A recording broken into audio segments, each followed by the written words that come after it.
Huh. It's small. So that's an omnibus. The omnibus. I can't believe they could bring something so enormous in here. Great Britain's courtrooms are amazing. As you can see, the omnibus is pulled by 2 horses, and can carry up to 8 passengers. 4 passengers seated inside the enclosed cabin, and another 4 on the rooftop deck above. Every Londoner knows that the best views of the city's architecture and sights are to be had from the top of an omnibus. Oh god. And I should point out to our foreign guests that there is a skylight in the roof, allowing a view of the interior from the seats above. A skylight. Oh! The penny drops at last, I see. These 2 gentlemen were occupying the rooftop seats on the omnibus when the murder took place. That is how they came to witness the grim incident. Through the skylight. That makes perfect sense. Well, Counsel, this is a first. In all my years behind the bench, I've never experienced the crime scene itself being brought into the courtroom. There are a number of important clues remaining inside the carriage, my lord. I would like to submit the omnibus itself as evidence. That is the prosecution's wish.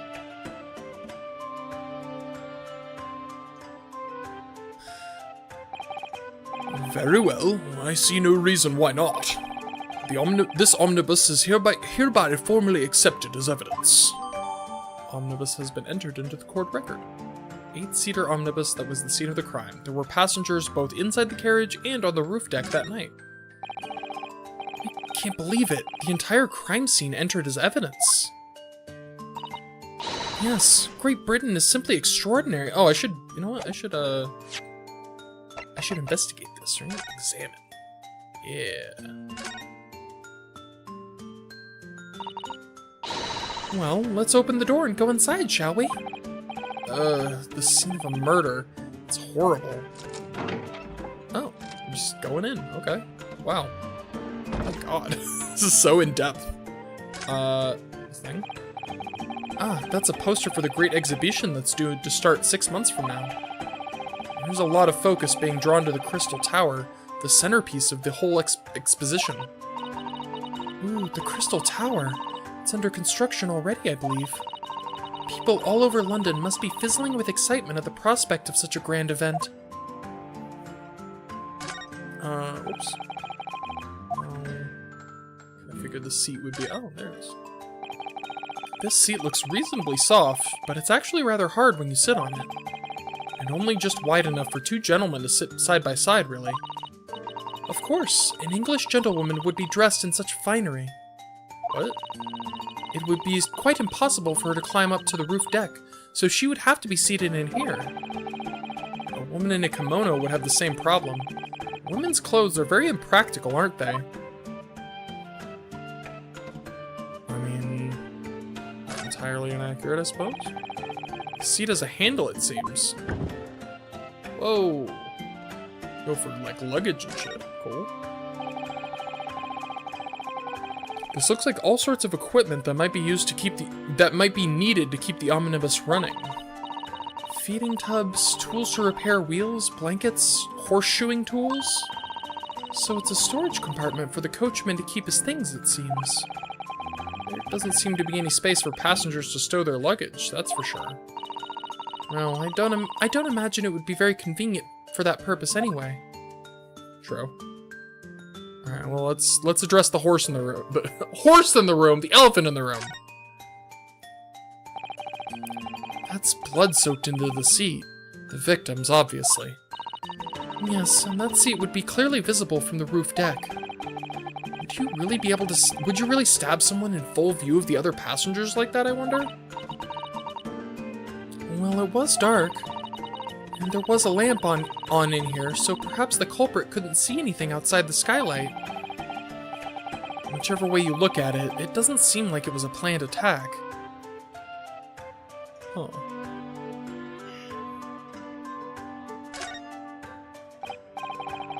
Ah, that's a poster for the great exhibition that's due to start 6 months from now. So, oh. Same poster, except it's not. Alright, let's get the hell out of here. Have you seen enough? Let's step back outside then. Let's indeed. We're literally going inside the evidence. That's so funny.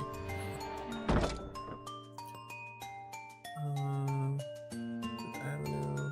I feel like there's got to be like something important on the outside, right?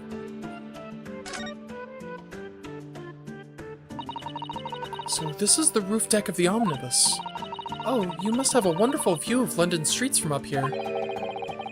So people sit all the way up here on bitter winter nights with the cold air rushing past them. And they have to pay money to do so? I can't imagine how cold it must feel. That just made me think of something horrible. Can you imagine being dragged around the city in the freezing cold as punishment? Perhaps that is the real price you pay to stay out late. What? Is the skylight open? That's a good question. You can certainly see inside the carriage through this opening. That's for sure. Yes, and there's a lamp in the enclosed cabin. So I'm sure the witnesses would have been able to see quite clearly. And that's not good for us. It does... Oh. It does look like it opens. Like, there's a lock here. So, that may become relevant.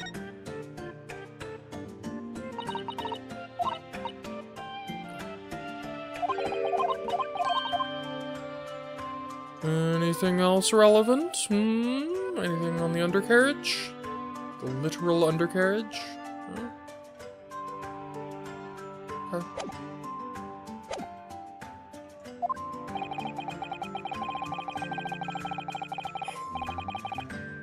Yo, I'm one step ahead of you, Ryunosuke. I got you. I could help myself a lot by giving that omnibus a thorough examination, seeing as it's here. Yo, I'm right there. One step ahead. Let us continue with proceedings, then. Your cross-examination, counsel. Pray don't expect this Nipponese stray to understand the intricacies of a British court's cross-examination rights. Wow.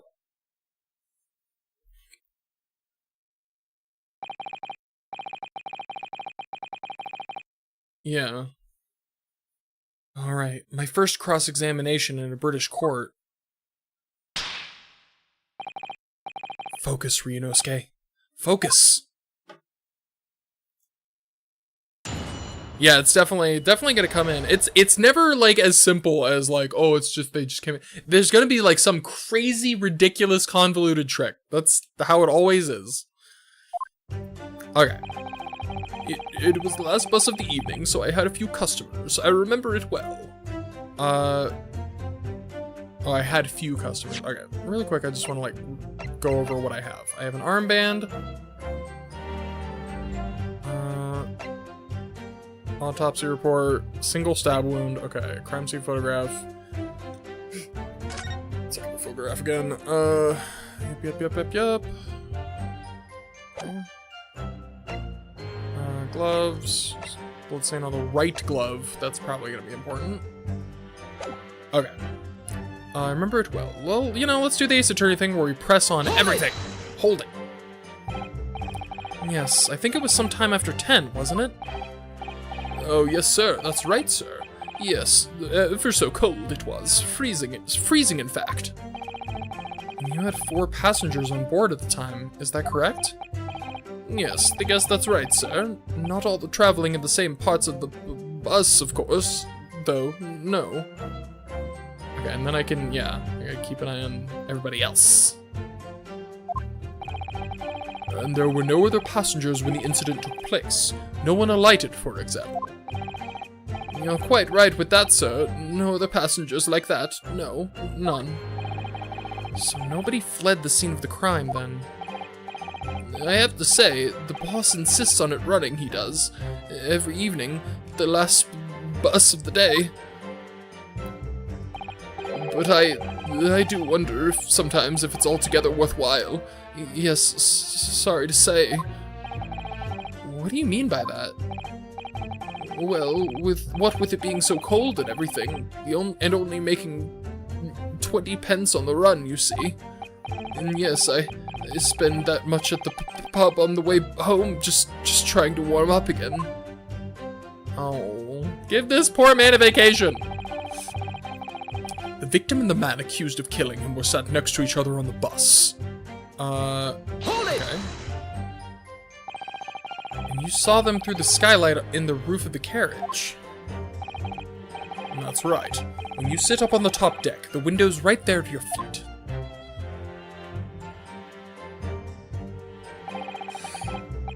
There was a lamp on inside, so I had a pretty good view. The two of them were wearing hats, and I couldn't exactly make out their faces. But there's not a shred of doubt in my mind that it was Mr. McGilded. How can you be so sure? Well, how can I put it politely? Mr. McGilded is a gentleman of rather small stature. I couldn't have mistaken him for anyone else. Let's not forget that when the vehicle came to a halt, the only people inside the enclosed cabin were the deceased Mr. Mason and Mr. McGilded. There is no room for doubt here. I really wish there was. Yeah, no shit. And out of the blue, the accused just reached over and plunged a knife right into his guts. Okay, hold on. I feel like there's going to be... check this. Like, the blood... So, okay. So this is where they were sitting. I'm gonna go in real quick. Double check something. So, okay, so yeah, that does make sense. So that means the victim was sitting here, and McGilded was sitting here, according to this testimony. Okay. That does check out so far. Out of the blue, the accused just reached over and plunged a knife right into his guts. Hold it! You actually saw the exact moment it happened. Didn't I already testify to that? Or are fair dinkum, hard-working city bankers, fair dinkum, not considered trustworthy these days? Oh, no, I didn't mean that. This is no good. I've really got his back up. Perhaps you could just tell us what you saw in a little more detail, if that's... My lord! Juror number 3, what's the meaning of this? My mind is made up, my lord. Completely and utterly made up. Made up about what? I don't like the stinking rich. Never have. They're always up to something or other that they shouldn't be. Every last one of them. And that little leprechaun of a man is no exception. Well, he can't fool me. What happened to the whole impartiality thing? He's like, he's rich, so he's guilty. Guilty, I say.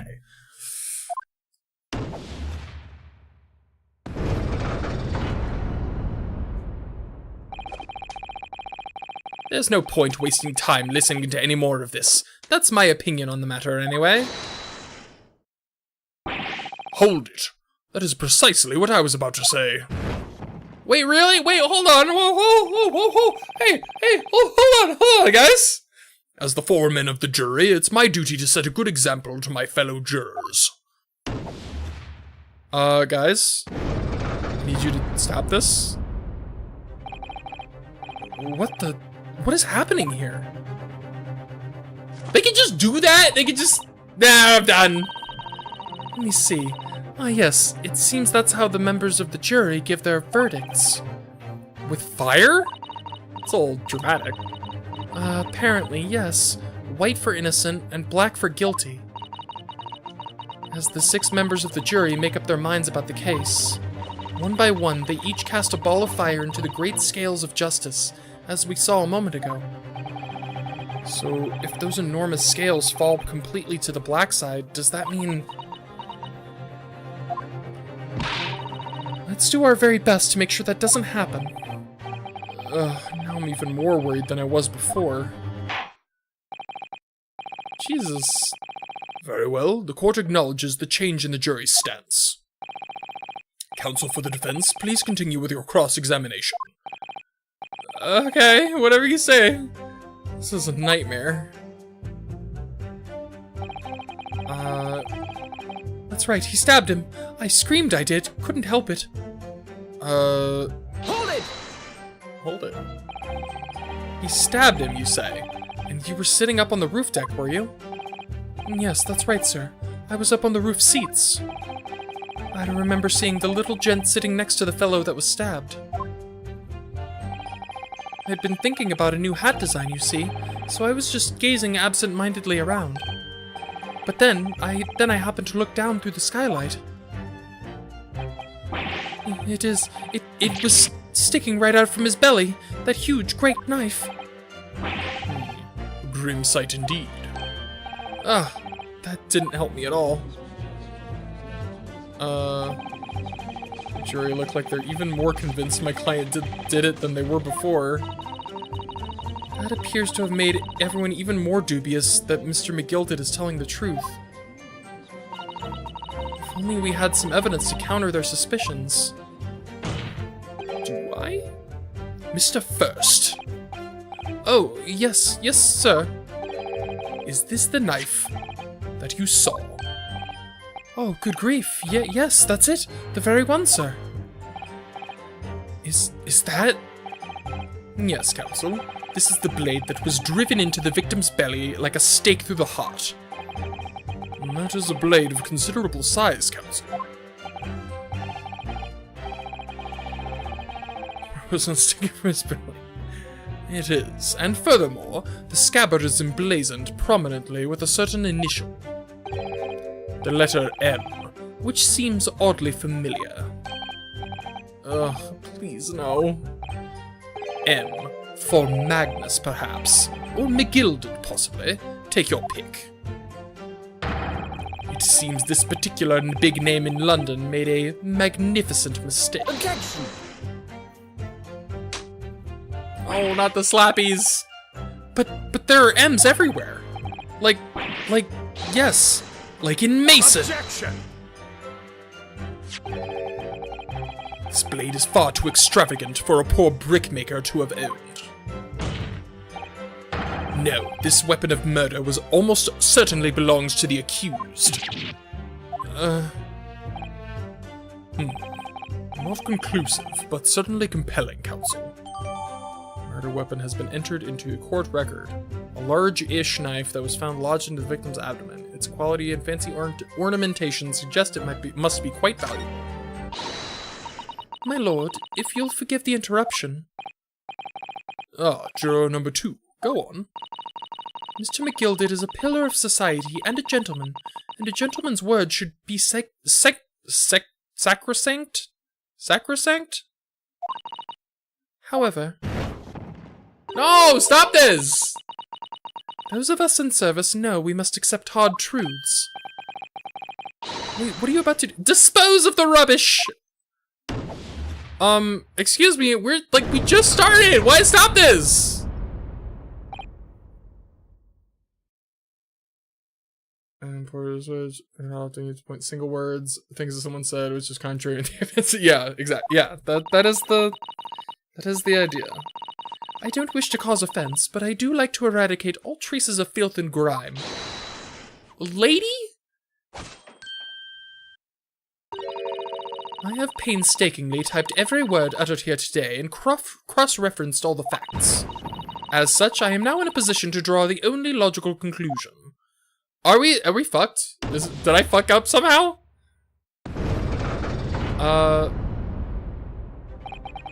Not again. That's 4 out of 6 jury members who have proposed a guilty verdict. There are only 2 left. We've had it. Every time I press these witnesses for more information, I just make the situation worse. Nevertheless, what we need more than anything at the moment is more information. We're still very much in the dark. I suppose I'll just have to keep pressing the witnesses, knowing that more sparks may well fly. We mustn't give up hope that we'll uncover something that will give us a way to fight back. But... Alright, I'll keep trying. I can't give up. I just need to keep calm and listen to the witnesses' statements again. As soon as I heard the scream, I stopped my bus, and then I saw it too. So... I feel like I need to press here too. Like... Hold it! What exactly did you see? Oh, well, sir, that would be the passenger, sir. Yes, collapsed on the floor he was. By the passenger, obviously you were referring to the victim, Mr. Mason the brickmaker. And then the other passenger had the knife in his hand, like this. By the other passenger, obviously you were referring to the accused, Mr. Magnus McGilded. And then he plunged it down like this, stabbing the other passenger in the belly. Wait a minute. Hold on. I feel like that seems like it could be contradictory. Okay, maybe not. What? Wait a minute. Hold on. Wait, if he heard it, if he stopped the carriage because he heard the scream, how would he then see the like, that doesn't make any sense.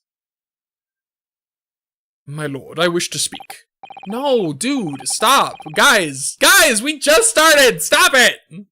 Juror number 5, do I take it that you too, as the master of the London Guild of Coachmen, the idea of a murder being committed in one of the city's carriages is absolutely abhorrent to me.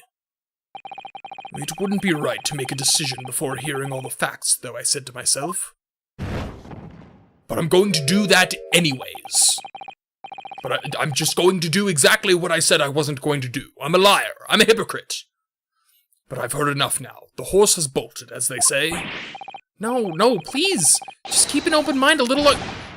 Gee up now, Silver Blaze. The finish is in sight. Oh my god. These people are fucking idiots. Beppo is a long-standing member of the guild, and I trust what the man says. Oh, thank you, sir. You're too kind, sir. This is too unkind, sir. Which now means that 5 jurors agree to condemn this man. So...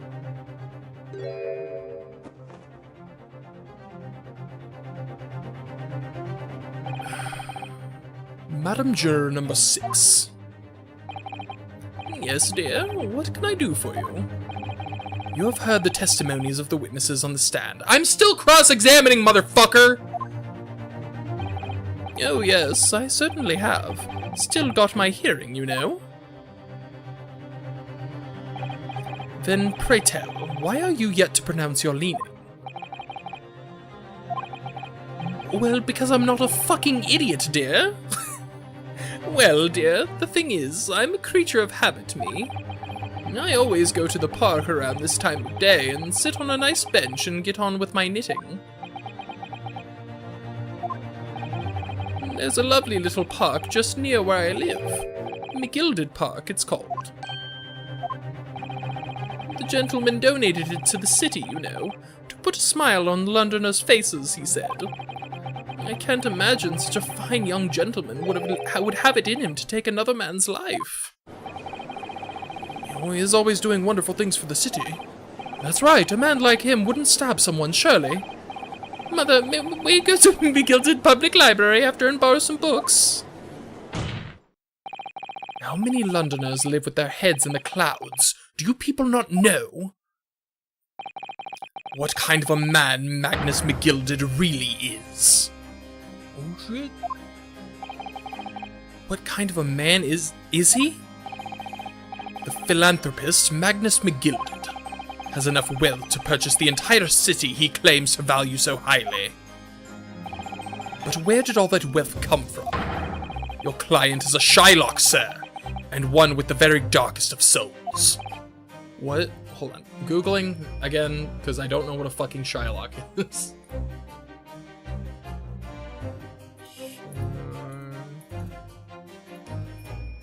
What the fuck is this?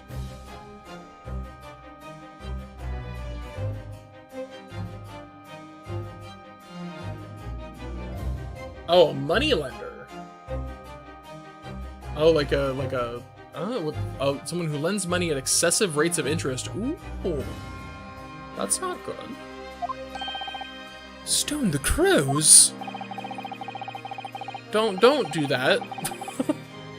McGilded lends money at extortionate. I could have just waited. I didn't have to Google it.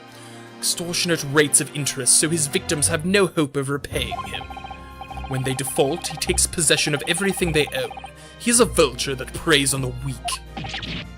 I've never heard any mention of that before.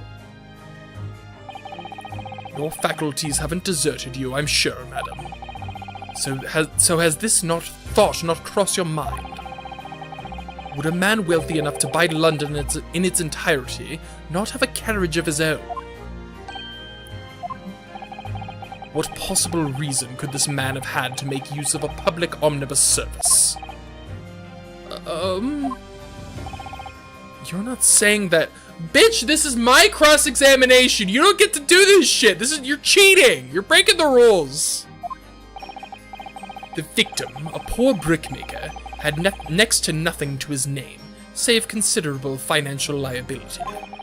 It will come as no surprise that his creditor was the accused, Magnus McGilded.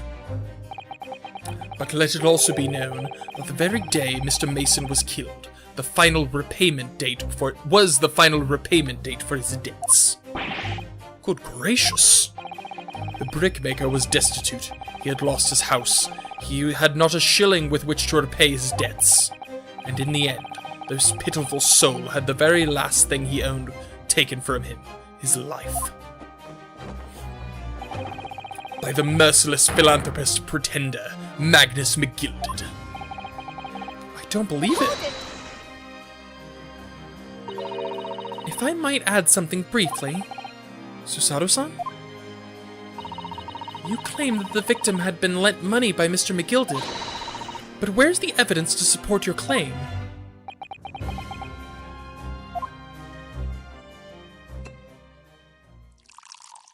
Dude, time and place, come on now.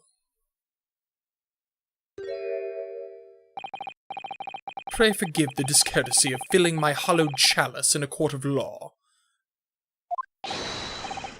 Aha, there it is. Lord Van Zeek's hollowed chalice. What the fuck is this fucking kangaroo court? Get the fuck out of here. This is ridiculous. How can this be considered acceptable? That's what I'm saying. I'm getting flashbacks to that bitch in the fucking first case where she just had the evidence. And I'm like, what the fuck? You just do that? But I find myself in unexpectedly good humor. I had heard ladies from the Far East could show great courage, but I didn't expect to experience it myself. As judicial assistant to the defense, I am simply doing my job. What a pity that your display of courage is in vain. This is the debtor's ledger, which details all monies loaned by the accused. You will find the victim's name clearly recorded inside. Oh. Allow me to present this ledger as evidence. And pray forgive the discourtesy of raising my chalice in a toast to the enigmatic East at the same time. What a douche. A marvelous toast, Counsel. I will gladly accept this new evidence. What the fuck is this? A catalog of people who had borrowed money from the defendant at a high rate of interest. It includes the victim who owed 20 guineas. How much is a guinea? I have no frame of reference. I don't know. Ah, yes, 20 guineas. The victim owed a considerable sum. The accused made quite certain he had ample recompense. Well, it would seem I've had the wool pulled over my eyes. Regrettably, madam, that is the modus operandi of the accused. And it's such a pretty little park, too. What a scoundrel. No! Are you fucking... And still... Maybe it's all for the best. Wait a minute. Let's think about this a little more before... I don't stand for nonsense. Did I fuck up, or is this part of the... Is this supposed to I feel like this might be supposed to happen, but also... I feel like I might have fucked up. That was it. The last juror's decision.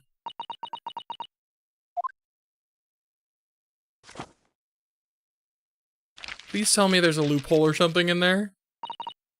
According to this Encyclopedia of British Law, when all members of the jury have concluded that the defendant is guilty, court proceedings are suspended, and the presiding judge will deliver the final verdict and sentence.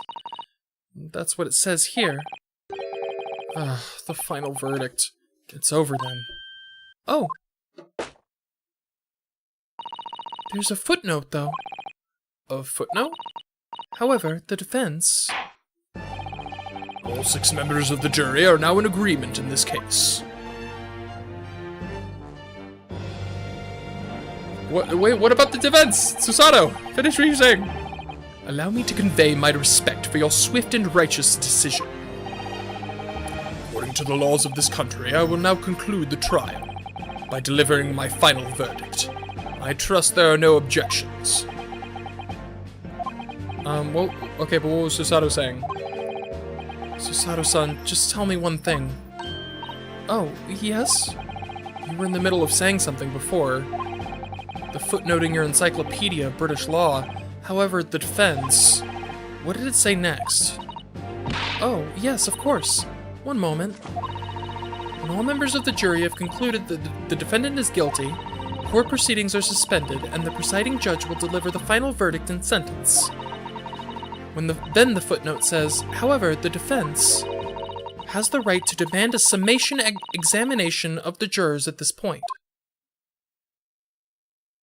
Oh? A summation examination? Objection! A summation examination? From which century has that tome you have there been resurrected? Judging from the binding, I would say that book is at least 50 years old. Any modern text on British law wouldn't even give such an antiquated procedure a mention. It's a relic, long forgotten, and certainly no longer practiced. But if it's still in the... If it wasn't out, then it's still in, right? So you're out of luck. Oh. What even is it, Miss Susato-san? This so-called summation examination. Oh, one moment, and I'll read about it. Everybody, hold on! Everybody, stop! Wait a moment. You would demand the right to a procedure before you even understand what it entails. Typical Nipponese. Wow! Alright, Naruhodo-san, I think I understand. It seems that under this procedure, we would be able to appeal to the members of the jury. To do what exactly? Appeal to them to change their leaning and reverse their decisions, and it says here that if successful, the proceedings of the trial must be resumed. Make them reverse their decisions. Yes, in times gone by, barristers would use a summation examination to attempt to influence the jury's decision. But that procedure became something of a formality with no practical benefit, really, so it rather fell out of use. I wonder why. Because it was devoid of purpose. Changing just one member of the jury's mind would be hard enough, let alone several. No self-respecting defense barrister would even assert his right to try in this day and age. Well, joke's on you! I have no self-respect. Let's fucking do this! Still, I don't see any mention of the procedure actually being formally revoked. What are you suggesting? that it's still within my rights, bitch. I'm suggesting that although it may be antiquated and largely forgotten, it isn't yet extinct. What do you think, Naruhodo-san?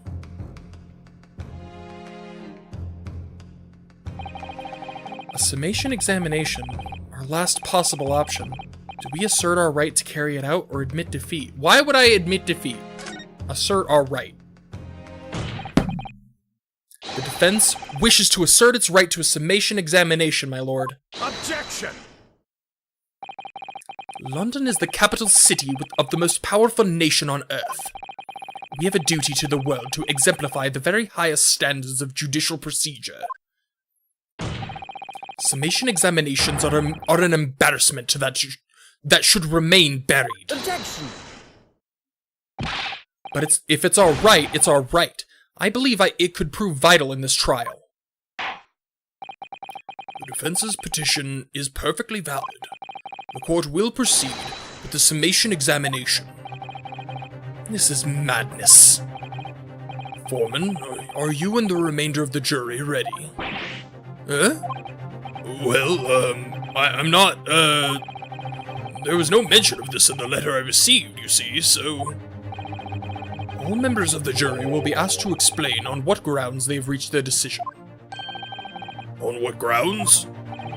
You must all justify your decisions and explain why you believe the defendant to be guilty. Well, my lord, you're rather putting us on the spot. This is most irregular. No mention was made of this before. Really, they're literally just being asked to, like, hey, why did you say what you said? Like, why do you think he's guilty? They're like, I don't really hold with all this justifying lark. That seems to have thrown the jurors off. It seems none of them have experienced this before. Alright then, the summation examination. Defense procedure no practicing lawyer has attempted for years, is it? Well, just maybe. It might be the opportunity we've been looking for, to turn this trial around. So be it then, ladies and gentlemen of the jury, the court hereby calls upon you to state the grounds on which you find the defendant, Magnus McGilded, guilty of this most serious crime.